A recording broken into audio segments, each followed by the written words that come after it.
Estamos en la hora. Queridos colegas, estamos en la hora, así que vamos a tratar de ser muy puntuales. ¿Con cuántos colegas estamos hoy día conectados, Danilo? 80 casi. 80 colegas conectados. Se les da la bienvenida, muy cordial bienvenida. Estamos contentos de estar acá de nuevo en la segunda pata, la segunda parte de este video chat Psiquiatría en tiempos de virus, edición especial, como lo ha llamado Danilo, para hacer mención de que tenemos nuestro canal de todos los viernes, digamos, al mediodía en Chile, a la 1 en Argentina y Uruguay, de Psiquiatría en tiempos de virus, donde vamos tocando diferentes tópicos, pero esta en edición especial, particularmente auspiciada por Laboratorio Chile Teva, que nos ha permitido estar acá hoy día compartiendo con ustedes, y con dos temas en particular, uno que ya lo tocamos la vez pasada, el impacto de la pandemia en la salud mental, y hoy un tema muy interesante, yo creo, porque efectivamente podemos tener muchas discusiones y no sabremos la respuesta porque viene para después la respuesta de qué es lo que va a aumentar, si van a haber más depresiones, si los bipolares se van a descompensar o no se van a descompensar, si va a aumentar el suicidio o no va a aumentar el suicidio. Hay gente que ha hecho todo tipo de predicciones realmente sin tener los datos porque no sabemos, pero hay algo que sí sabemos, que hay más angustia. No podría ser que alguien esté viviendo lo que todos estamos viviendo sin tener incremento en los montos de angustia, y alguna de ellas se mantendrá en el rango de lo normal. Algunos pacientes, personas, colegas incrementarán sus niveles de angustia hasta niveles patológicos, y de ahí se echa a andar lo que va a ser el motivo de esta conversación con ustedes. Tenemos, como decía antes, a Laboratorio Chile Teva con sus productos Nubigil, Minfel, Acicot y Ectien XR. Y al otro lado de la pantalla tengo a mis queridos amigos y colegas Danilo Quirós, sin más presentación, de Fundación Nepsis, y Sergio Strejilevich, de Área Buenos Aires. Así que, nada, vamos a discutir de ansiedad normal y patológica, sobre todo patológica. ¿Qué vamos a hacer nosotros los psiquiatras en este periodo en relación al manejo de los síntomas de angustia, como digo, ya sea en el contexto de la patología o como angustia aislada? Vamos a partir dándole la palabra a nuestro panelista Sergio Strejilevich, que tiene algo preparado relativamente breve para calentar motores en el tema. Adelante, Sergio. Bueno, nada, simplemente recordarles que este es buenas noches a todos, un gusto estar acá compartiendo con Danilo y con José, pero con todos los colegas de Chile, con la gente de Chile en general. Estamos hermanados todos en el planeta hoy en día a través de lo que acaba de escribir José, y no hace falta recordar. Estamos haciendo ya hace 12 semanas, y ahora cuando uno dice 12 habla más de la gravedad de lo que está pasando que de la persistencia de este encuentro con colegas que hacemos los viernes a las 12 horas Chile para discutir estos temas que estamos viendo. El viernes pasado hablamos de niños, mañana vamos a hablar de antidepresivos, y con el mismo afán José Vitrán abrió este espacio para discutir para la población general aspectos de salud mental, en donde es una especie de programa de radio, hay invitados, puede ser tanto conveniente como para colegas, pero específicamente para el público general.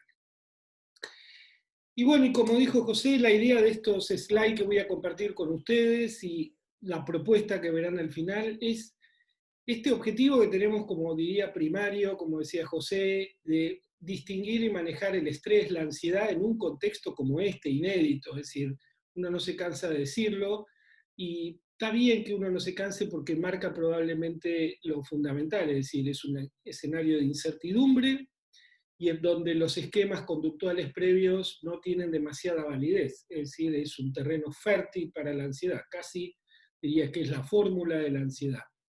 Y en ese contexto, las personas que nos dedicamos a la salud mental, la psiquiatría, la psicología, tenemos entonces como objetivo primario distinguir y manejar el estrés. Y con esto me estoy refiriendo a que lo que consideramos estrés y el emergente primario, que es la ansiedad, que es la primera respuesta que tiene nuestro organismo para afrontar una situación de cambio, tiene siempre un punto de borde, un límite difuso entre lo que es normal y patológico. La ansiedad no es, como todos sabemos, un síntoma en sí mismo, sino es una reacción adaptativa de alerta, de preparación para afrontar una situación de cambio.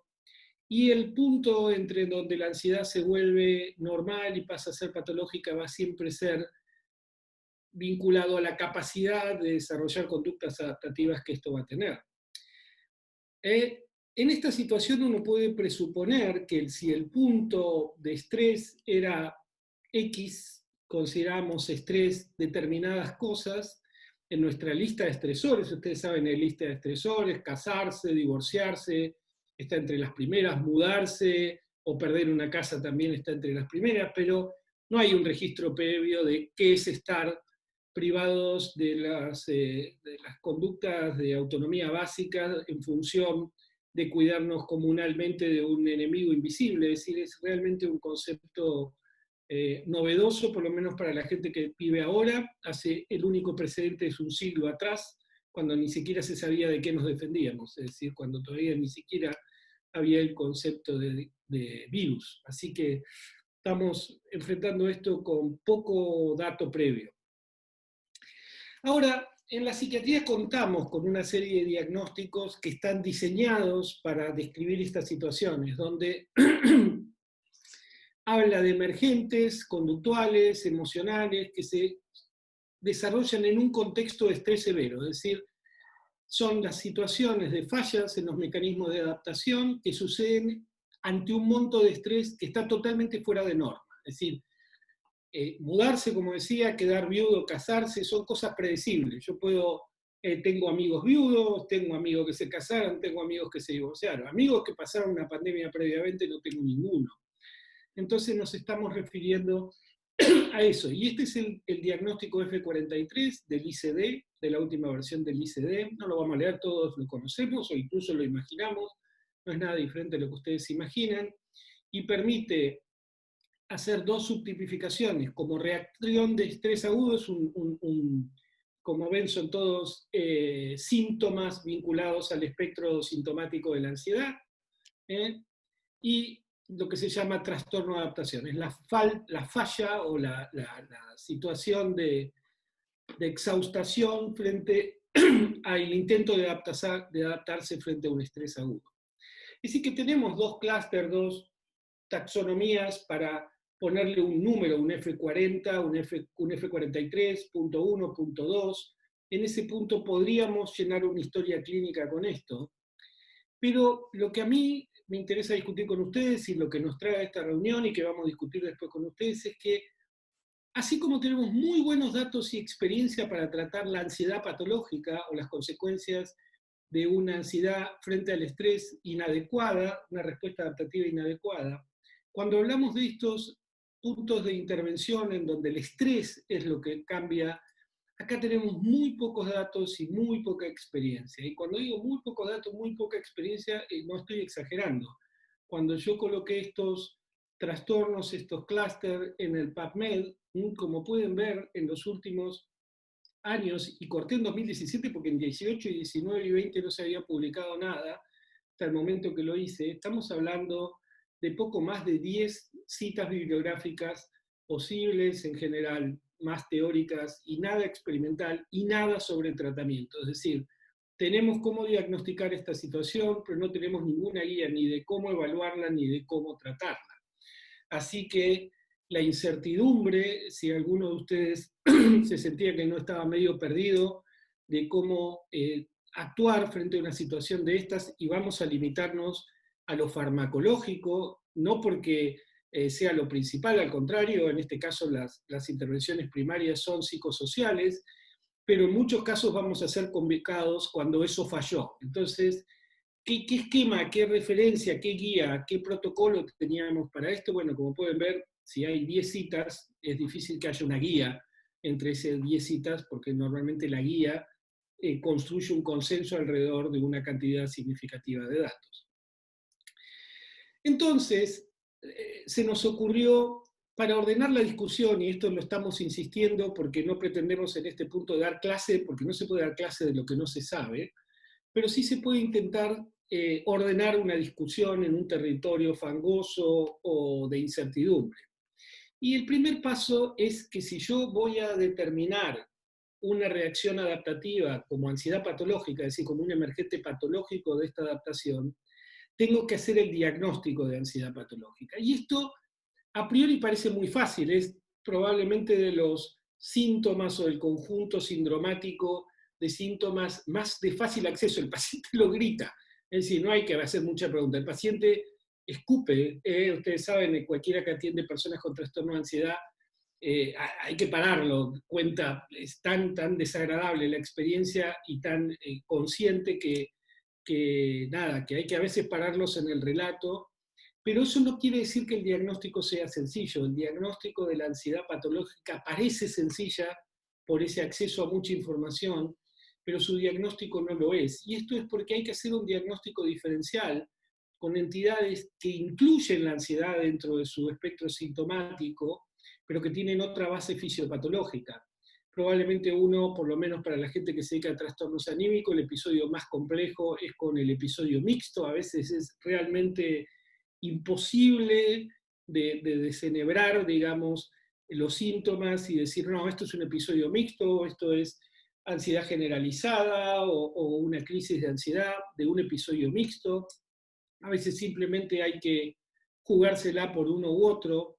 Lo mismo con los episodios hipomaníacos, en donde los síntomas prevalentes están relatados frente a la activación conductual sin que haya un concomitante humoral de hipertimia placentera, entonces la persona se siente activada con un monto de energía que puede relatarlo como síntomas ansiosos. Después está la depresión, a tal punto es difícil de diferenciar la depresión del trastorno de ansiedad generalizada, que el DSM-5 incluyó la depresión ansiosa mixta, es muy gracioso, no funcionó, ustedes saben, tuvo valores negativos en las pruebas de campo, es un diagnóstico que uno no debería hacer, pero creo que marca el hecho de que es muy difícil las presentaciones ansiosas de la depresión, decir si estamos frente a un trastorno de ansiedad o un trastorno primario depresivo con ansiedad o un trastorno primario de ansiedad con depresión, es muy difícil, e incluso es muy difícil en las formas más complejas o graves de depresión, como es la depresión melancólica, que muchas veces lo que el paciente relata en primera instancia es la ansiedad, el miedo que lo tiene activado más allá del fondo melancólico en el que está presente esa sintomatología. Ni hablar cuando estamos frente a un paciente que está expuesto a causas primarias o terapéuticas que puedan producir acaticia. También a veces hay que tirar la moneda y uno no sabe si lo que está frente a ansiedad o a acaticia. E incluso, y hay muchas causas más, pero me pareció relevante, creo que todos los que hemos hecho clínica médica hemos visto a pacientes con hipoxia, es decir, con un bajo tenor de oxígeno en sangre. Y nada, Danilo les podría contar, pero de hecho la investigación moderna de ansiedad vienen de los experimentos en donde se generó hipoxia artificial, es decir, los pacientes hiperventilados, los pacientes incluso estuve leyendo una viñeta clínica del profesor Amado Nieto, no sé si la leyeron, contaba que una paciente con trastorno de ansiedad generalizada que venía muy bien, se le volvieron a disparar las crisis por usar el barbijo, es decir, por la reentrada de dióxido de carbono en su respiración, le empezó a disparar crisis de pánico y al final está más comprometida por el equipo de seguridad, es una médica, una colega, que por la propia atención del coronavirus. Es decir, es muy difícil hacer estos diagnósticos y no hay que confundirse entre la facilidad del acceso a la información con el manejo de esa información para hacer un diagnóstico diferencial. Después, una vez que uno sí diagnosticó ansiedad patológica, todo lo que estamos hablando, les recuerdo que lo hemos circunscrito a esta circunstancia que nos tiene acá mancomunados en esta charla y en tantas otras, bajo la situación de pandemia de COVID-19, ¿no? Y se nos ocurrió hacer esta, a ver, de nuevo, arbitrariamente, pero intentando encontrar un racional, esta subtipificación. Una vez que yo diagnostico la entidad sindromática, ansiedad patológica, deberíamos fijarnos en 4 situaciones posibles. Una de ellas que se va a dar en las poblaciones que no tienen ningún tipo de diagnóstico psiquiátrico previo, es decir, población que no ha tenido ninguna patología psiquiátrica previa ni presente y que desarrolla ansiedad patológica, y el otro gran subgrupo sería aquella población con patología psiquiátrica previa, presente o antecedente. Y en cada uno de estos 2 grandes subgrupos deberíamos pensar, primero, si esa persona que no tenía antecedentes previos psiquiátricos desarrolla ansiedad patológica, estando sobreexpuesto a estresores de esta situación de pandemia. Me estoy refiriendo a médicos que están lidiando directamente con el COVID, a trabajadores de empleados de trabajos esenciales, a personal de seguridad, donde el monto de estrés que están pasando es infinitamente mayor al de cualquiera de nosotros.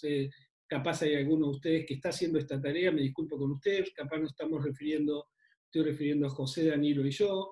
Es decir, que por supuesto estamos afectados, como decía José, pero no estamos viendo a la gente morirse, ni tenemos que atender en la cola de un supermercado, cobrarle a cientos de personas por día y multiplicar nuestro riesgo de contagio.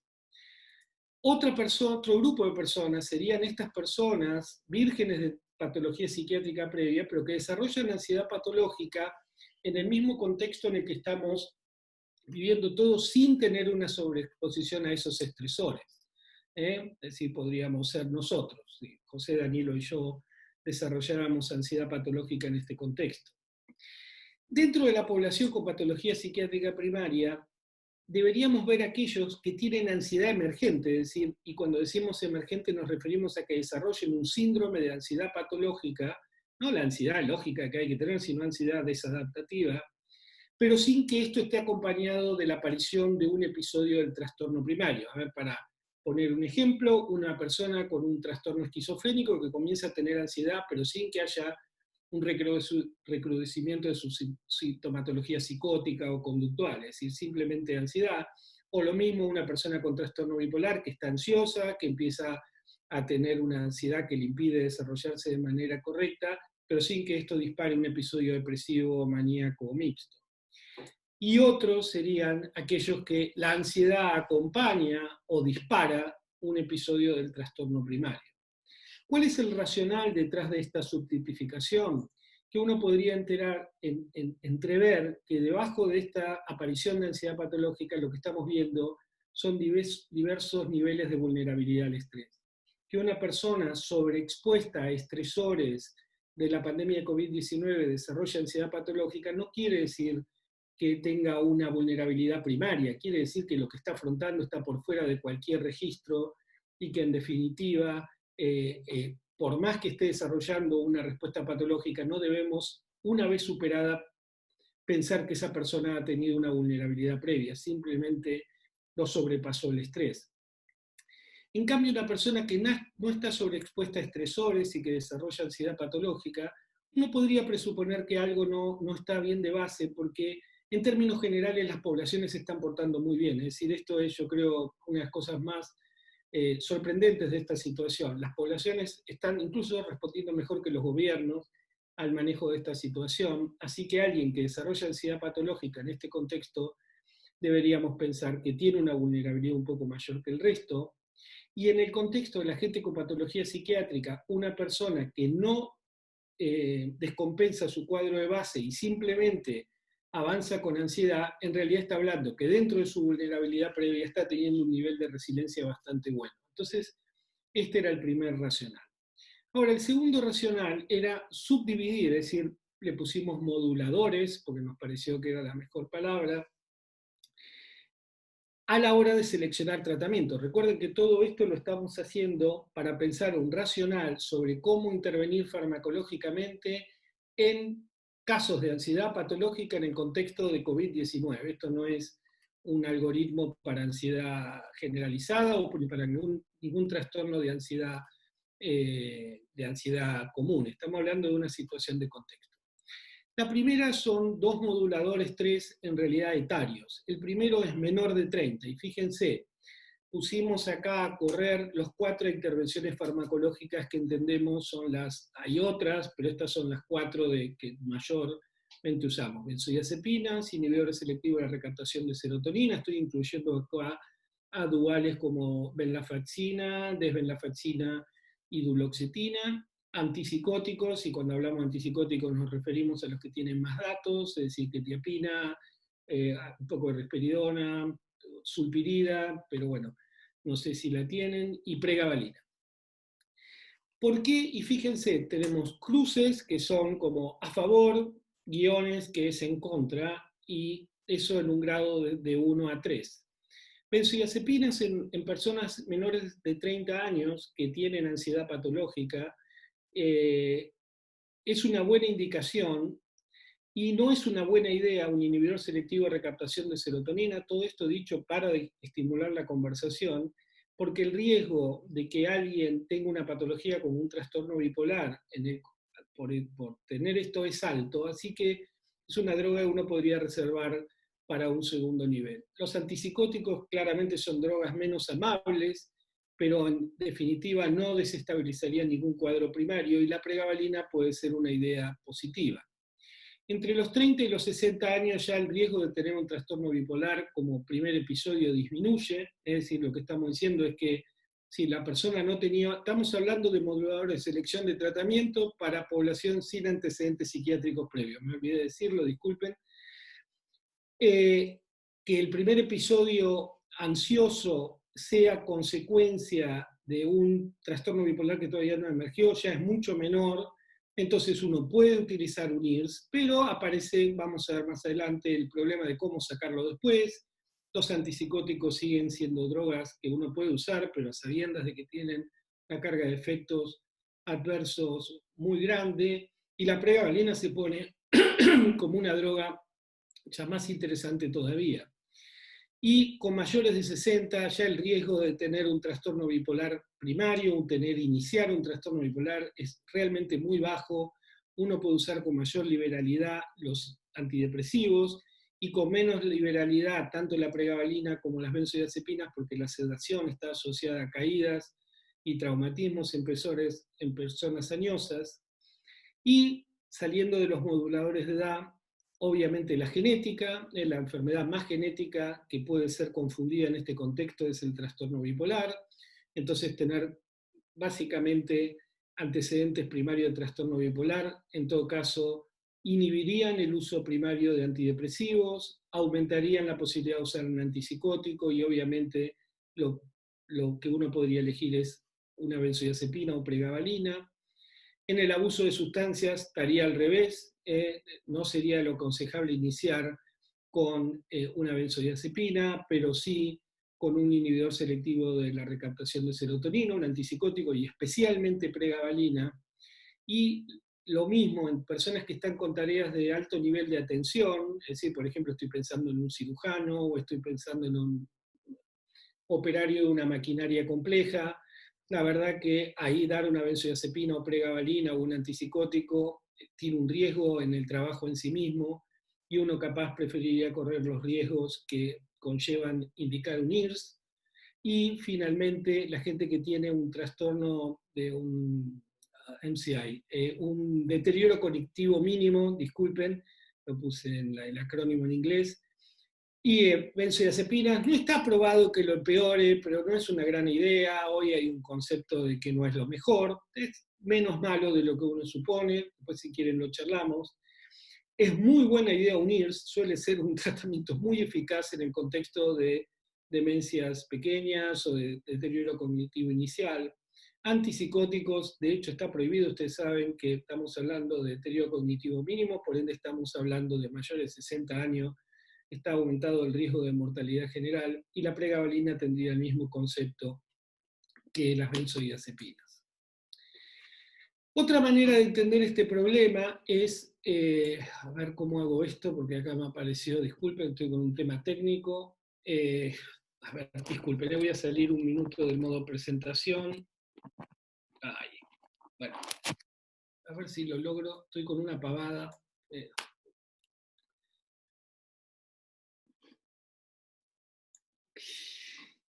Bueno, no importa.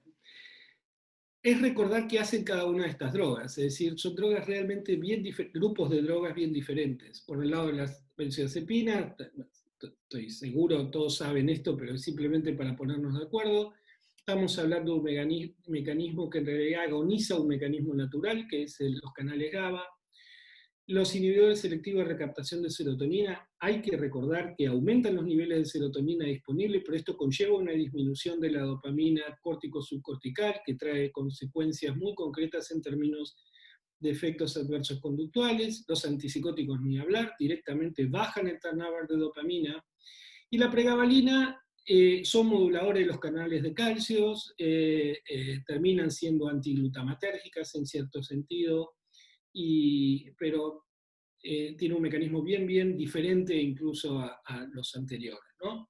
Ahora, todas estas drogas tienen muy buenos datos en ansiedad, ¿no? Es decir, evidentemente la ansiedad la podemos modular con mecanismos farmacodinámicos muy diferentes, probablemente más allá, la pregabalina, por más que el nombre se llame así, o el gabapentin, no modulan directamente el GABA, esto es una cosa, todos lo sabemos también, pero finalmente terminan siendo reguladores del glutamato, y los efectos adversos van a ser la consecuencia de esto, es decir, la sedación es el principal problema de las benzodiazepinas, los inhibidores de recaptación de serotonina no lo traen, o lo traen algunos muy pocos compuestos de estos. Los antipsicóticos es básicamente la quetiapina, es un efecto prevalente, y en la pregabalina la sedación, sobre todo a dosis iniciales, puede ser un problema.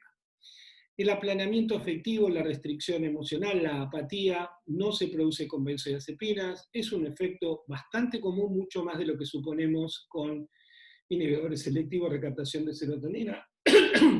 Es un efecto de clase en los antipsicóticos, el efecto primario, producir aplanamiento afectivo, así que es difícil decir incluso que sea un efecto adverso, es lo que buscamos, que haya una reducción del volumen de respuesta emocional. Y en la pregabalina ese no es un problema de ningún tipo, es una molécula que no lo produce. Extrapiramidalismo solo vamos a ver con inhibidores selectivos de recaptación de serotonina, porque bajan la dopamina indirectamente y va a ser el efecto adverso más complicado con los antipsicóticos, y el impacto metabólico mayor con los antipsicóticos, un poco bastante menor, pero lo producen con la gabapentin y con los inhibidores selectivos de recaptación de serotonina, que hay que decir que junto con los antipsicóticos producen insulinoresistencia, cosa que no produce la pregabalina. Y después un tema muy importante en este concepto es que si estamos tratando ansiedad patológica en un contexto de estrés inusualmente agudo e importante, la estrategia de discontinuación del tratamiento tiene que estar conjunta a la de la indicación del mismo, pues estamos hablando de indicar fármacos para una situación emergente que uno supone que va a ceder, que va a cesar en un tiempo relativamente corto, y por ende la disponibilidad o la posibilidad de discontinuar esos tratamientos de manera sencilla es muy importante. Y acá podemos discutirlo.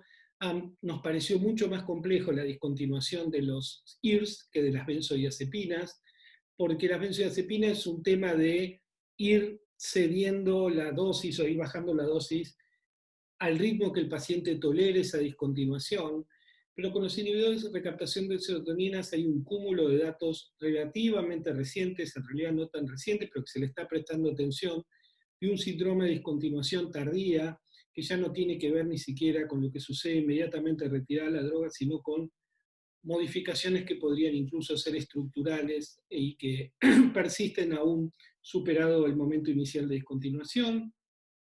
Con los antipsicóticos los datos son variados, no es lo mismo discontinuar olanzapina que aripiprazol, son moléculas muy complejas.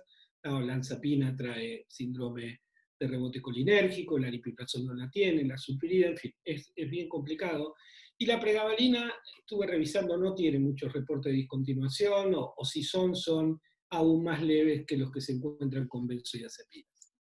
Y finalmente, el último modulador racional de toda esta indicación es ya para las personas que tienen un diagnóstico de primario psiquiátrico, y tiene que ver entonces con incluir una medicación que esté en el contexto de la patología psiquiátrica primaria, obviamente en el trastorno de ansiedad, ni hablar, ya benzodiazepinas, inhibidores de captación de serotonina y pregabalina están súper permitidos, antipsicóticos es una segunda línea, las tres primeras opciones son claramente mejores. En el trastorno depresivo con ansiedad, la verdad que ahí sí resulta lógico introducir un antidepresivo más que una benzodiazepina, es decir, si la persona previamente sufre depresión y tiene un trastorno ansioso emergente, bueno, si es solo ansiedad se puede incluir una benzodiazepina, pero si concomitantemente está desarrollando síntomas de depresión, habría que optimizar el tratamiento depresivo o no, discutámoslo, y también está la opción de utilizar fármacos como antipsicóticos o pregabalina. En el trastorno bipolar, lo que uno podría decir taxativamente que lo que no hay que hacer es dar un antidepresivo, después todo está abierto a las opciones. En el trastorno obseso compulsivo, probablemente en los más severos la opción de un antipsicótico en el contexto ya de dosis muy altas de antidepresivos o incluso dosis altas de benzodiazepinas, capaz un antipsicótico sea de ayuda. Y interesantemente las demencias, sobre todo tipo Alzheimer, donde funcionan especialmente bien los antidepresivos. Esto es casi una recomendación, yo me dedico a personas adultas mayores, incluso mejor que un antipsicótico. El efecto ansiolítico, antiansioso de un antipsicótico va a ser a expensa de la que le queda de cognición al paciente, sin que eso suceda de la misma manera con un inhibidor selectivo de recaptación de serotonina. Y ya insisto, como mecanismo fundamental, esto incluye a los duales, que finalmente son serotoninérgicos como Benla, desvenlafaxina y duloxetina. Bueno, y este era el racional, como verán, es un intento de racionalidad que hemos pensado para discutir con ustedes en un marco de incertidumbre, así que capaz es más un mapa para sentirse que no estamos perdidos que un verdadero mapa, pero creo que puede abrir la discusión.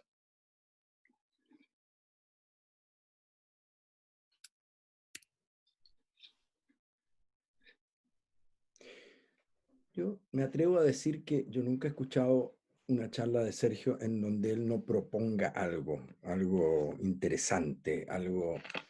O sea, este era un tema que podría haber sido aproximado desde muchas formas, pero no sé si hubiera habido una lógica, una ingeniería para abordarlo.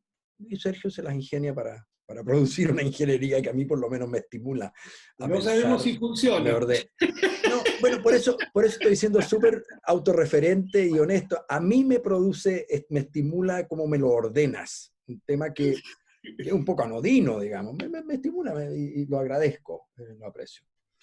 Eh, lo que sí me ocurre es que me doy cuenta que a pesar de ser un tema, como ya dijimos, que está bien vinculado a la pandemia, lo lleva a uno a querer aprovechar a lo mejor este momento, a lo mejor es ambicioso, para discutir algunas cosillas de la ansiedad, de la angustia y de nuestros problemas con este síndrome o síntoma de la angustia. Quisiera partir, y por favor a la gente que está hoy día con nosotros, los conmino a hacer preguntas, a hacer comentarios si así lo estiman. Para eso está el chat abierto, ¿no? Para escribir. Pero quería partir, Sergio, a lo mejor haciéndote una pregunta a ti. ¿Tú crees que en esto del punto de intervención frente a la angustia, que todavía no es posible catalogarlo de patológica, tiene potenciales consecuencias si uno se desvía hacia la izquierda erróneamente, excesivamente, o hacia la derecha excesivamente? No sé si me entienden la pregunta. Totalmente. Y bueno, qué pregunta. A ver, déjame hacer una analogía sin escaparme mucho. Es decir, yo últimamente, sé que esto te va a gustar a vos, he recordado mis viejos maestros de psiquiatría, que eran todos psicoanalistas, yo me formé en la Argentina, que me Nadie es decían perfecto. que los antidepresivos obturaban el proceso normal de duelo. Yo decíamos, ¿qué tiene que ver?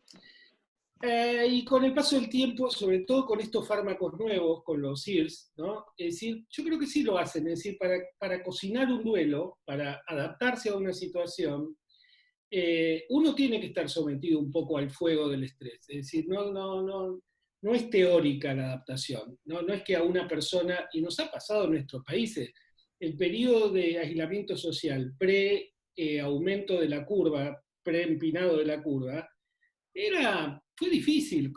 Yo creo que todos necesitamos ver el lobo para tener miedo. ¿Se entiende lo que digo, no? Es decir, entonces, y hay que adaptarse, o sea, no es que no hay que adaptarse. Entonces, me parece que a veces exagerar o prevenir excesivamente desarrollar la ansiedad evita que la persona se adapte. Yo en ese punto creo que eso hay que tenerlo en mente, de la misma manera que llegar tarde hace que la persona esté ya sin capacidad de resiliencia para adaptarse. Entonces, creo que el mensaje de fondo, y la verdad que le soy sincero, lo aprendí más de vos y de Danilo, es que la ansiedad no es una cosa chiquita dentro de nuestra especialidad, ¿no? Yo creo que todos decimos esquizofrenia, trastorno bipolar, depresión y ansiedad, es una cosa de tontos, es así de mujeres con miedo, de hombres temerosos. Y no, es muy complejo. Entonces, yo creo que para los dos lados hay un riesgo. Llegar tarde es con la persona quemada y llegar temprano no le dejó llegar al punto óptimo de cocción, ¿no? Entonces, Es casi como que hubiera un paralelo con esta situación que genera la pandemia de que si protejo demasiado temprano o demasiado a la población del virus, sí, no le permito desarrollar la inmunidad necesaria para enfrentar lo que nos es toca. genial, es Como si genial, hubiera un cierto parangón ahí, ¿no? totalmente. Bueno, me hace mucho sentido. Sí, Danilo, Sí, hay varias preguntas buenas, pero así para poner atención. Pero por otro lado, a propósito del tratamiento y de la farmacoterapia, que esa afirmación puede llevar, desde mi punto de vista, equívocamente a pensar de que uno tiene la capacidad de poder regular eso, ¿ya? Y en ese sentido, la respuesta a los fármacos está fuera muchas veces de la capacidad de la regulación, ¿ya? ¿A qué me refiero? Me refiero a que, por ejemplo, las benzodiazepinas. Las benzodiazepinas son fármacos muy nobles porque son muy predecibles, ¿ya? Es como el pisco sour. Si me tomo uno a uno, si me tomo dos, el doble. Si me tomo la mitad, es la mitad. ¿Ya? Y va en una escalada. Pero un IRS, pero un IRS, por ejemplo, o sea, ¿cuál va a ser la respuesta que tiene una persona a un IRS? A, a la mitad de paroxetina, o a una paroxetina, o a la no, venlafaxina, o a otro. ¿O cuál es la respuesta que va a tener a risperidona o a un antipsicótico? Es impredecible, ¿ya? No se puede predecir, no se puede, no va de, mira, si tomo 25 de quetiapina va a pasar A, y si tomo 100 va a pasar 4 veces más. No es así, ¿ya?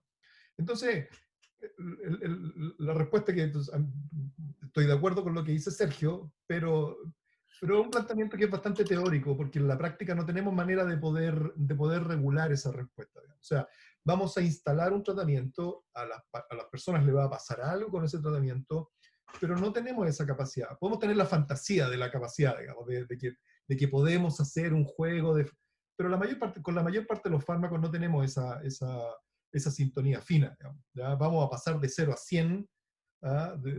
Con los antipsicóticos podemos pasar de nada a impregnar, o con los IRS podemos pasar de nada a producir un viraje, y eso ocurre como, volviendo ahora a la analogía del coronavirus, ocurre exponencialmente. O sea, de pronto no pasa nada y de repente pasa todo, y no hay manera de regularlo.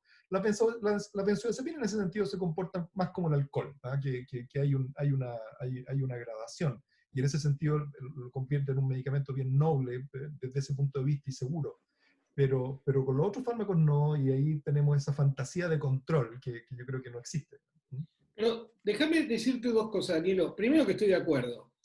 Y mientras lo decía, me acordaba de hace poco una paciente que le di 10 miligramos de citalopram y me dijo que se ponía nerviosa y transpiraba. Y le dije, ok, tome 5. no, pero me hace mal, me vuelvo loca.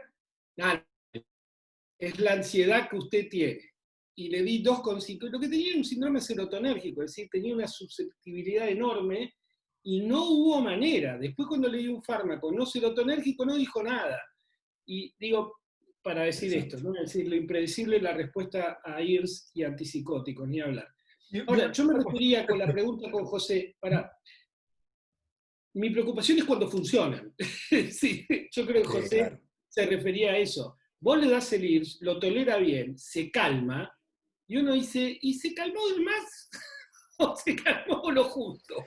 Tal cual, Sergio, ese es el punto. Claro, porque, ¿entendés? Digo, ¿esto lo deja tranquilo o en realidad tendría que estar un poco nervioso? Es decir, porque efectivamente se está quedando sin trabajo y tendría que estar un poco más, levantarse la mañana pensando en eso.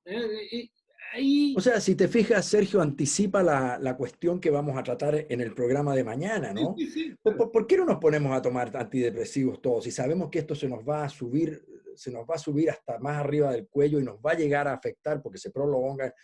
Es como la pregunta de por qué no le damos antidepresivo o IRS a las mujeres o a los hombres que están próximos a enviudar, porque sabemos que le va a afectar mucho. ¿Por qué queremos esperar a ver si se va a deprimir? Bueno, si la pregunta al final es un poco filosófica también, ¿no? sí, ¿Esto es psicofarmacología cosmética o qué? perfecto, y me gustaría a mí hacerle una pregunta a Danilo, que es parecida a la que hiciste vos. Así, yo me he peleado y nos hemos peleado juntos contra todas estas hipótesis de neuroprogresión en psicosis y trastornos del humor, ¿no? Es decir, diciendo esto no es así, los datos no están. Ahora, los datos son mucho más poderosos de efectos, no sé si progresivos, pero definitivos, de personas que han estado expuestas a estrés, ¿no? Y, por ejemplo, las situaciones de abuso sexual y evolución posterior. No sé, Danilo, digo, porque al final la ansiedad, que parece tan inocente, estar mucho tiempo expuesto a ansiedad, parece que no tiene vuelta atrás. Digo, volviendo a la pregunta de José. Sí, sí. No, mira, lo que pasa es que hubo una época, y eso yo creo que parte como en el año 2000, con un artículo de Sapolsky, donde muestra que el hipocampo tiene una directa proporción con los días de depresión, en el sentido de la disminución. Mientras más tiempo uno está deprimido, más chico el hipocampo. Y después aparece una serie de artículos en la misma dirección en que más depresión y después se cambia a más estrés, ¿tá? Claro. Un efecto progresivo en el deterioro, en el tamaño del hipocampo. Pero después de un tiempo, y yo diría que en los últimos 8 años, eso yo no he visto así mucho más réplica, digamos, sobre lo mismo. Entonces yo no sé en qué está el estado del arte sobre ese punto, ¿ya? En el sentido de que hay demasiados también factores que son confundentes y que son los mismos probablemente que son confundentes en la hipótesis de neuroprogresión. Es decir, las personas que están más deprimidas tienen más carga genética, las personas que están más deprimidas tienen más carga de medicamentos, las personas que están más tiempo deprimidas o estresadas también tienen otros factores que le pueden deteriorar el cerebro. Entonces sí hay una relación, pero ¿qué es lo que puede afirmar uno de eso? Por eso, O sea, si ni siquiera uno puede afirmar de que la esquizofrenia o que el trastorno bipolar es una condición neuroprogresiva, como tanto se ha dicho, no creo que tampoco uno le pueda agregar a la ansiedad o a la depresión no bipolar el mismo mote, ¿eh?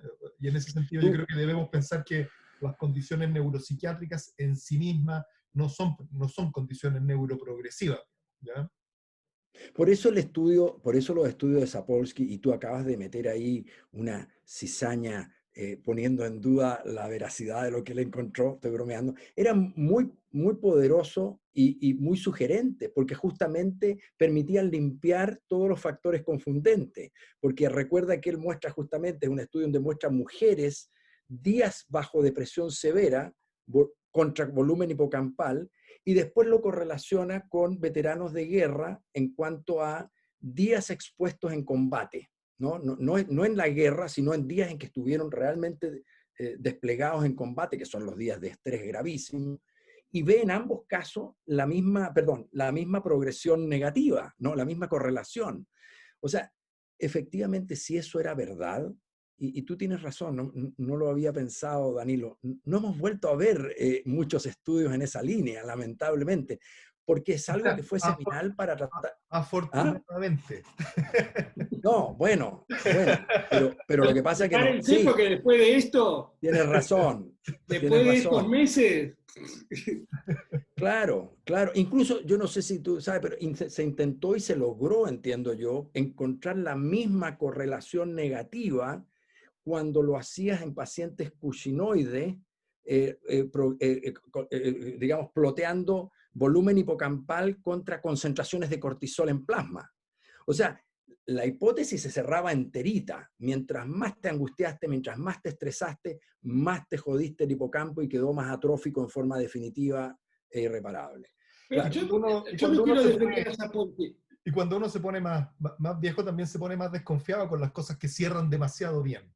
Y en ese sentido, no sé, es cierto, todo calzaba, pero siempre hubo mucha crítica a todos esos estudios, siempre hubo mucha crítica respecto a metodológica, ¿verdad? Porque es difícil medir el hipocampo tiene muchas diferencias individuales en la morfología del hipocampo que hace difícil ¿cierto? medir. Entonces, ¿dónde mide? ¿Mide más adelante? ¿Mide más atrás? ¿Lo mide con tal técnica, con tal otra? Imagínate, son estudios del año 2000. La tecnología ha mejorado enormemente en estos años. Y en estos últimos años yo no he visto réplicas así consistentes del punto. De escuchar a Sergio y de lo que hemos revisado, etcétera, respecto a qué es lo que pasa con otros aspectos, cuál es el impacto que tiene, por ejemplo, la medicación u otros aspectos sobre el volumen cerebral. Creo yo que es mejor mantenerse cauto respecto a si tienen un rol neurodegenerativo o no. ¿Mm? No que nosotros pretendamos acá estar diciendo de que si no se demuestra que hay atrofia cerebral, significa que démosle nomás, se puede aguantar la angustia en cualquier monto porque No, no daña. No somos tan burdos, ¿no? no. Solamente estamos diciendo que los datos no están ahí. Probablemente vivir bajo un estado de angustia muy elevado por tiempo muy prolongado tendrá secuelas.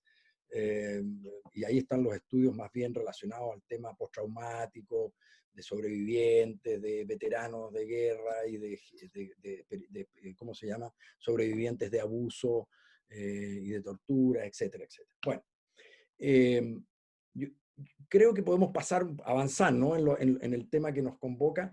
Y solo antes de avanzar, y interpelo a ambos en este tema, yo siento que a veces el tema, más que cuánto debemos o si debemos tratar la angustia, o con qué agresividad tratar la angustia, nosotros como disciplina no hemos resuelto el tema de si acaso es angustia o es otra cosa. Y eso lo plantea Sergio, ¿no es cierto?, en ese diagnóstico diferencial, pero parece así como una de esas listas de buena crianza, hacer diagnóstico diferencial de la angustia con ta. Y la verdad es que lo que uno ve en la práctica, supervisando colegas o en las mismas clínicas de uno, es que todavía no estamos totalmente claros, consensuados, de si aquello que ocurre durante un episodio mixto, o por qué no decirlo, durante una depresión mayor, ¿no? Que parece angustia, que parece ansiedad, angustia, ¿no? ¿Tenemos o no derecho a llamarle como tal? Recuerden que la depresión fue armada desde el punto de vista psicométrico con los síntomas de angustia como fundamentales, digamos. Y sin embargo, hoy día alguien podría decir, pero ¿cómo es esto? ¿Cómo es que, no, es que estamos llamando angustia a la disforia aguda severa? ¿Es que la angustia es sinónimo de dolor psíquico, como se habla desde la suicidología?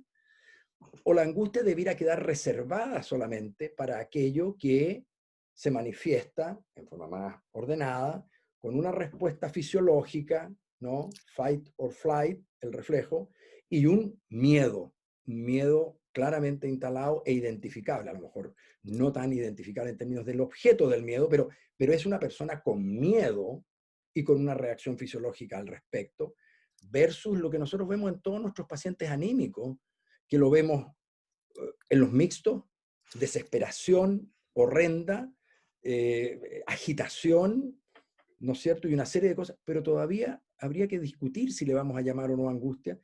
No nos olvidemos, depresión ansiosa o proceso ansioso depresivo, todas esas cosas que han sido muy confundentes en nuestra disciplina. Creo que es previo a la discusión de cuánto y si es que tratamos farmacológicamente la angustia. Les paso la palabra si es que quieren comentar algo. A ver, yo tengo, primero que la ansiedad realmente no solo es difícil de evaluar en función del enorme, ¿cómo se dice? Overlap, juxtaposición. Traslapamiento.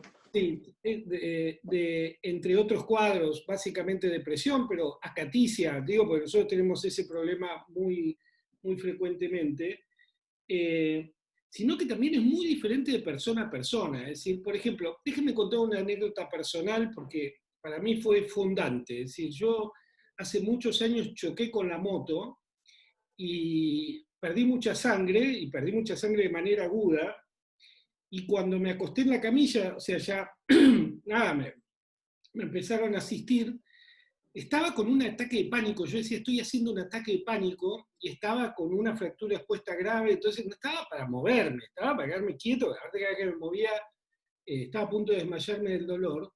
Y yo decía, ¿cómo puede ser que haya un ataque de pánico ahora? Me acuerdo, francamente, hasta que vino la enfermera y me bajaron un sachet de fisiológico y glucosa en 15 minutos y me expandieron y se me fue. O sea, me estaba muriendo, o sea, no es que me estaba... Entonces me di cuenta que cuidado con la ansiedad, porque es un mecanismo que está incrustado en la parte más básica de nuestras respuestas, o sea, y que ni siquiera tenemos un aprendizaje personal, salvo que hayamos atravesado determinadas circunstancias, de hasta dónde puede ser normal. No sé si estoy explicando esto. Es decir, es aún dentro de la misma persona difícil establecer a veces qué es normal o no. Es decir, por ejemplo, si mañana a mí mi mujer me entero que me engaña, yo como buen hombre ya pasé por eso antes y voy a saber, más o menos, voy a tener un recuerdo. Y voy a ¿Engañó saber... antes? No, ella no. La mitad de las mujeres con las que se... O no sé si me está engañando, digamos, pero hagamos de cuenta que no.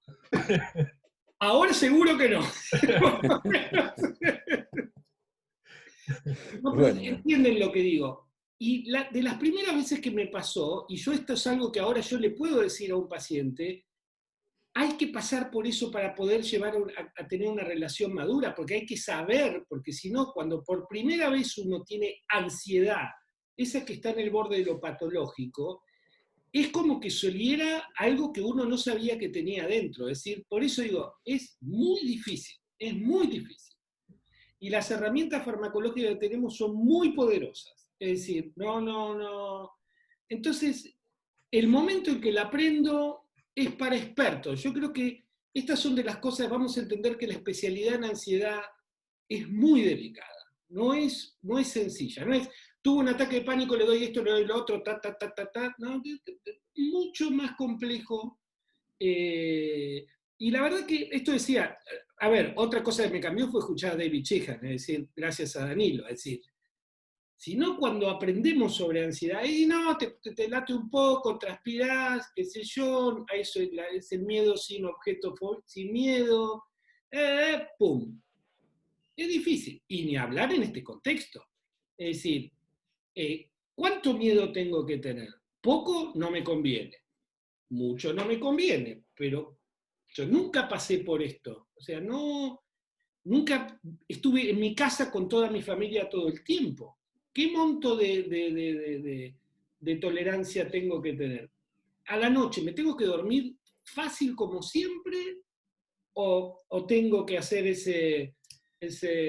me sale default network, es decir, esta cosa de recapitulizo? O sea, bueno, nada. Pero, Sí, dale, Danilo. y rápido porque las preguntas... Sí, me preocupa Bárbara, que el tiempo se nos Sí. avance y no hemos llegado a hablar de tratamiento, es No verdad. hemos llegado a hablar de tratamiento, pero en ese sentido creo yo que puede ser útil también aterrizar que es importante tratar de diferenciar los dos componentes de la ansiedad, porque tienen correlatos conductuales distintos y también pueden responder distintos a los medicamentos. Uno es la ansiedad tipo miedo, la ansiedad tipo pánico, en que el correlato es neurovegetativo, ¿ya? Donde hay mucha manifestación física, ¿ya? Y además hay preocupación somática principalmente, y produce conductas de evitación, ansiedad anticipatoria o expectación ansiosa y agorafobia, ¿ya? O sea, ese es un hilo. El otro hilo es la preocupación excesiva, es la obsesividad o la ansiedad generalizada, la preocupación excesiva, que produce otro fenómeno corporal, que es la tensión, ¿ya? Y ahí hay tensión y ahí hay otro correlato somático, ¿ya? Que es la distractibilidad y el mal dormir, ¿ya? Y que también va por otro lado, y que de nuevo los medicamentos pueden actuar de distintas maneras. Las benzodiazepinas aplanan ambos componentes, pero de pronto los IRS pueden ser mejores para, en algunos momentos aplacan mejor unas cosas, responden, la ansiedad tipo miedo responde más rápido, la ansiedad tipo preocupación excesiva responde más lento, ¿ya? Claro. Y la ansiedad tipo miedo responde también a propanolol, y en ese sentido puede ser muy útil también para disminuir la expectación ansiosa y el enfrentamiento a situaciones que producen miedo, y eso no hace nada a la preocupación excesiva que va por otro canal. Entonces, puede orientar de alguna manera, porque también en distintos pacientes alguno va a predominar una cosa o va a predominar otra en términos de la respuesta, ¿ya? Eso. Una pregunta breve, una pregunta breve. Bueno, tenemos preguntas además del público, ¿ah? Sí, Yo creo que vamos a hacerlas. ¿Qué opina respecto al uso de benzodiazepina y el riesgo de estrés postraumático? yo.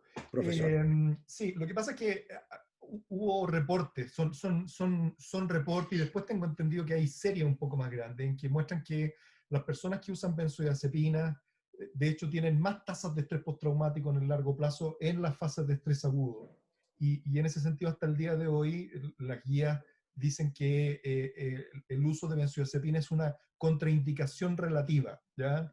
Y usan ese término porque en realidad la evidencia tampoco es tan sólida. Cuando uno va a mirar los artículos, habitualmente se refieren a benzodiazepinas de acción muy corta, se refieren a midazolam, se refieren a otras benzodiazepinas potentes de acción corta, y no tanto a las benzodiazepinas que más usamos, clonazepam, bromazepam, clodiazepam, ¿ya?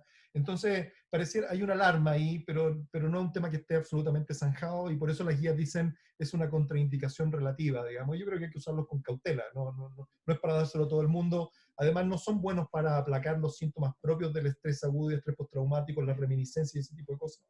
Entonces, no tienen una clara indicación, pero, y está este otro tema de que pudiera aumentar, pero eso es, como digo, está en veremos, y las guías dicen que es mejor no usarla, pero no es una evidencia que sea así definitiva.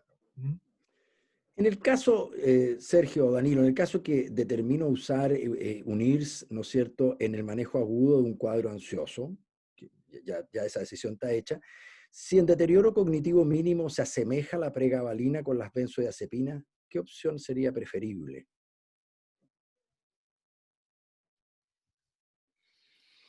A ver, no entendí. O sea, ya decidí usar un IR, ya lo está tomando y sigue ansioso. En espera del inicio del efecto del IRS. Ah, en espera del efecto del IRS. A ver, no, a ver, tengo más años de experiencia con benzodiazepinas que con pregabalina. Es decir, pero es simplemente estoy dando una respuesta individual y no extendible a Muchos todo. más años, muchísimos más años de Muchos más experiencia. años. El manejo de dosis tengo desde gotas hasta comprimidos de 2 miligramos. A mí se me hacen más fáciles de usar. Me parece, también hay que ver para qué, es decir, hay benzodiazepinas que son excelentes, por ejemplo, para el control del sueño, el alprazolam, que tan mala es para el manejo de la ansiedad generalizada, es un inductor del sueño de primera calidad, entonces tiene un nicho ahí que a veces es subvalorado.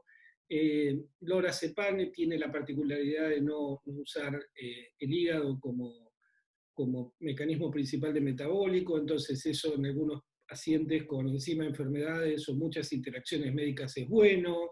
Sí, me parece difícil dar una respuesta Sí, sí. general.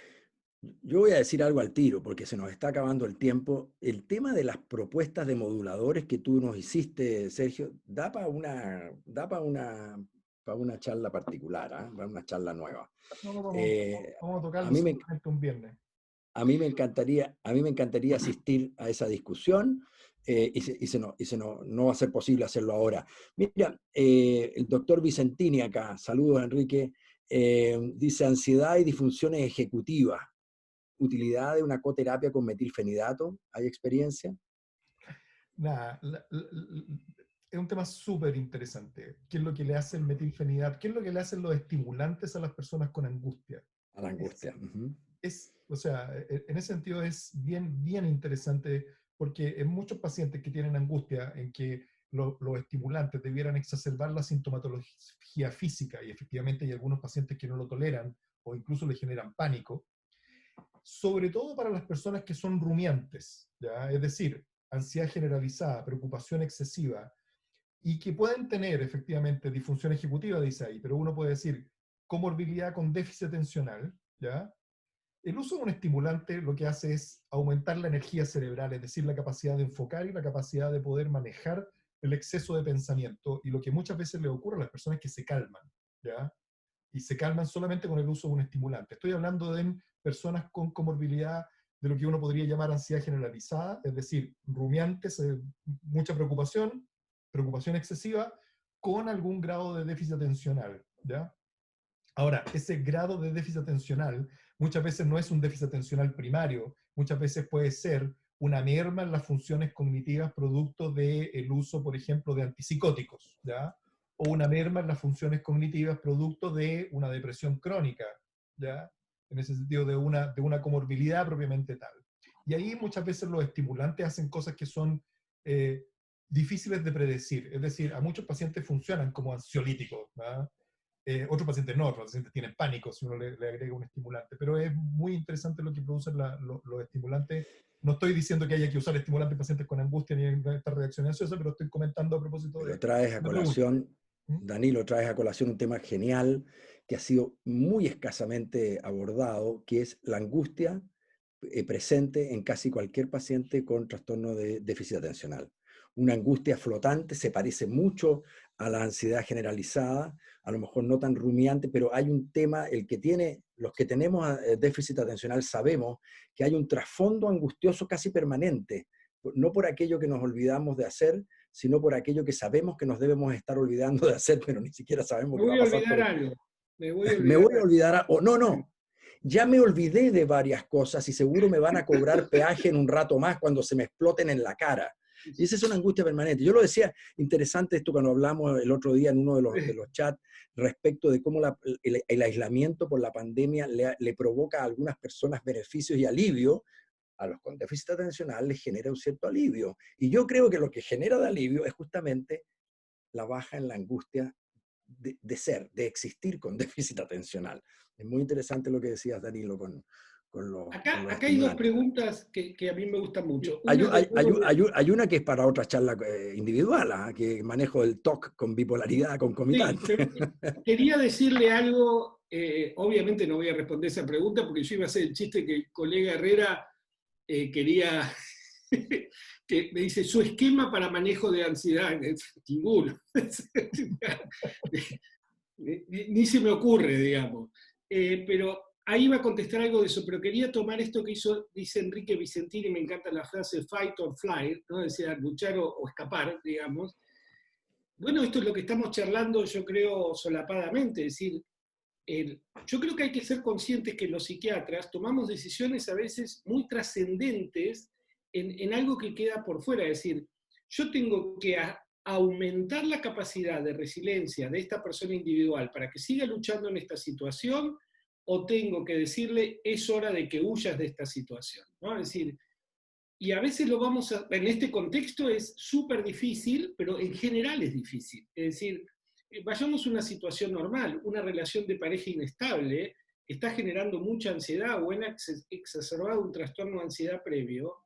Yo tengo que tratar de disminuir esos síntomas o tengo que decirles estas son señales de que esta relación debe ser discontinuada. Es decir, Acá estamos hablando de la injerencia ya de otros elementos para modular la acción farmacológica, que son mucho más complejos y que por otra parte alientan a un trabajo interdisciplinario que no es lo mismo que trabajar con otra gente. Es decir, realmente escuchar Ahora, y yendo a lo de Herrera y saliendo del chiste, el chiste es que es tan difícil el tema que se me ocurre poco cómo podría incluso bocetar un esquema. Me parece que es un punto interesante para introducir, porque lo dijimos y lo dejamos pasar, que es el síndrome tardío de descontinuación por inhibidores selectivos de recaptación de serotonina. Este es un tema que en realidad está desde el vamos, es decir, se describe desde el inicio de la salida de la puesta en mercado de la fluoxetina, se empiezan a describir sucesos raros luego de la interrupción del fármaco, dependencia, pero es básicamente un autor que se llama Giovanni Fava, que es un italiano que trabaja en Estados Unidos, que describe el síndrome de discontinuación, que amplía la descripción y trae el post-withdrawal syndrome, es decir, esto que sucede como después. Y lo interesante es que describe evolución de depresión o de trastorno de depresión no bipolar o de trastornos ansiosos a formas bipolares luego de la discontinuación del IRS, que a mí me partió la cabeza y me ayudó a encontrar una respuesta a muchos pacientes que teníamos que no sabíamos por dónde entrarle, que eran pacientes que habían desarrollado a edad temprana un trastorno obseso compulsivo, que había sido tratado de acuerdo a guías, con dosis crecientes y combinaciones de fármacos serotonérgicos, y que en un momento dado empiezan a tener accesos maníacos o hipomaníacos, y entonces se les termina diciendo, no, lo que vos tenías era un trastorno bipolar, o no, vos tenés la comorbilidad de los dos, que es como un rayo que cae dos veces en el mismo punto, y entonces uno le quita el antidepresivo y se arma el escándalo, ¿no? Y esta idea de que en realidad lo que estamos viendo es una especie de taquifilaxia muy compleja, en donde altera el sistema de regulación homeostática de las fluctuaciones del ánimo y el humor por el uso continuo de estos fármacos, ayuda porque en ese caso uno tiene ese esquema y entonces puede utilizar dosis menores de los antidepresivos con dosis muy discretas de estabilizadores del ánimo y llegar a un acuerdo que no implica un nuevo diagnóstico, sino empezar a ver esas reacciones como una consecuencia tardía de usos de dosis muy, muy altas de inhibidores selectivos de recaptación de serotonina. Es decir, y con esto quiero decir que son drogas que producen algo más que un síndrome de discontinuación. Estamos viendo que producen, al sacarlas, alteraciones muy complejas en el curso evolutivo de estas enfermedades. Entonces, comparar el síndrome de discontinuación de una benzodiazepina con el de un IRS, cualitativamente es inadecuado. Es decir, es un problema cualitativamente diferente. Benzodiazepina te puede costar más o menos dejarlas. El antidepresivo IRS puede ser que si bien lo dejes, te deje una huella en tu funcionamiento que sea inmanejable o que solo pueda ser manejada con restauración de la dosis. Es decir, de hecho no se sabe cómo manejarla. Creo que Sí, mañana vamos a poder extendernos un poco más en este tema porque es muy interesante, digamos, y del cual se ha hablado poco. sí, de paso, Danilo, opiniones sobre antidepresivos en duelo reciente, nos pregunta el doctor Puya. Yo pensaba duelo reciente y duelo anticipado. El uso de antidepresivos también es un tema que vamos a abordar mañana, ¿no? Más en detalle. ¿Alguien quiere decir algo específicamente respecto a duelo reciente? Yo particularmente no uso antidepresivos por duelo, digamos. No, duelo reciente. Eso es lo más normal que a alguien le puede pasar. Es más. Y muy necesario de que ocurra, digamos, ¿no? Yo creo que la entrada a la adultez es el paso lúcido por un duelo significativo. Ese es el paso a la adultez. O por lo menos uno de los pasos a la adultez. Es decir, nos recibimos de seres humanos. Solo una última pregunta, porque tenemos que irnos, es pensando en colaborar con colegas que trabajan con alto nivel de arousal, ¿podrían las benzodiazepinas por su efecto mejorar la operatividad en la tarea diaria? Pregunta Dr. Graves. En mi opinión, sin duda. Ay, perdón, y antes, porque aquí vamos a cerrar, el comentario de la doctora Pimstein, en alguna parte leí que sin la angustia el mundo no cambiaría. para entregar la nota filosófica en esta temática. Dale, Danilo, y Es el vamos a... motor del cambio, eso es... Sí. Sí, No, claro. a propósito en esta época, digamos, ¿qué es lo que requieren, por ejemplo, los colegas que están en primera línea y que están enfrentando montos de situaciones estresantes que superan a cualquiera? Uno, tratar de ayudarlos a que duerman bien, ¿no? Y en ese sentido, hipnótico y benzodiazepinas son buenas opciones. Y durante el día las benzodiazepinas en un nivel, y en ese sentido, la gracia de las benzodiazepinas es que son muy titulables, ¿ya? Pero una dosis pequeña de una benzodiazepina que pueda aliviar la angustia puede efectivamente mejorar el desempeño. Si uno se excede, obviamente va a bajar el desempeño porque lo va a sedar o va a producir algún grado de disfunción cognitiva o somnolencia, que obviamente no es lo que se quiere, pero el calmar la angustia puede mejorar el desempeño si es que efectivamente eso ocurre, y creo yo que las benzodiazepinas permiten esa titulación en dosis baja, ¿ya? Eso. Acá me preguntaron 2 veces cómo ingresar mañana a la charla de las 12 en Chile, 13 Argentina. En el Facebook de Práctica Psiquiátrica está el código de acceso al Zoom de mañana. Ahí está el código. Eso. ¿A dónde está? No, yo no lo veo. Al chat, el chat. En el chat estaba eso. Ahí lo Oye, recién. y yo quiero hacer una pregunta difícil para irnos, o por último para dejarla en el ambiente, porque me parece genial el tema, ¿no? La pregunta. Sergio, tú pones ahí el uso de antidepresivos, de IRS, ¿no es cierto? Eventualmente, cuando la patología psiquiátrica de base es la depresión y cuando el síntoma emergente pudiera ser la ansiedad o la angustia sin descompensación de la patología de base, tú dices, bueno, ahí ni venial, ¿no? Tan distinto como nos ocurre con bipolaridad, donde sentimos que si el paciente está estable desde el punto de vista anímico, por favor, ni tocarlo, ¿no? Con nada. La pregunta es así, es capciosa. ¿Está tan seguro de eso, doctor? ¿Está tan seguro de que en un cuadro solo depresivo recurrente, trastorno mayor depresivo recurrente, el toquetear con antidepresivos al paciente No, no estoy seguro. que está eutímico, ¿no? Que está eutímico para abordar su patología ansiosa? No estoy seguro. Bueno, No. entonces estaba correcta la pregunta. Sí, no. Yo creo que cualquier pregunta que hagan sobre lo que estamos diciendo es correcta porque, o sea, hemos dicho algunas cosas que son ciertas, es decir, el síndrome de discontinuación de irse es lo que es y no es otra cosa, la ansiedad es el motor del cambio, no hay que ser Hegel para decirlo, es decir, y también que estamos en un territorio antiguamente nuevo. Esto me gusta decir, yo creo que la ansiedad fue subestimada, ¿no? No sé qué opinan y creo que estamos en un punto de maduración del tema donde vamos a verlo y tenemos unas herramientas hermosas, es decir, vamos a descubrir cuál es la indicación de pregabalina diferente de una benzodiazepina. En la medida que pensemos más sobre esto, vamos, como decía Danilo, se puede disecar esto, digamos. Totalmente. Cuando Donald Klein empezó con sus primeros aportes, apareció como muy sexy todo lo que tenía que ver con la angustia, pero cuando la bipolaridad se puso sexy de verdad, la angustia pasó, los trastornos de la angustia pasaron a ser matapasiones, aburridos, porque eran muy fáciles de tratar, y todos esos son distorsiones que ocurren con las modas más que nada. Pero tú tienes toda la razón. Yo creo que los trastornos de la angustia son todo un universo que hoy día está quizás mirado en una forma sobresimplificada, mucho más que lo que correspondería. De nuevo, agradecemos la oportunidad que ha dado Laboratorio Chile Teva para poder reunirnos esta noche heroicamente. Primera línea estamos nosotros acá y ustedes, colegas, en sus casas, tratando de ver si nos estimulamos y nutrimos mutuamente y aprendemos algo. Gracias a todos por estar acá hoy día. Gracias, Danilo. Gracias, Sergio. Un gusto de verlos, como siempre. Déjame decir algo.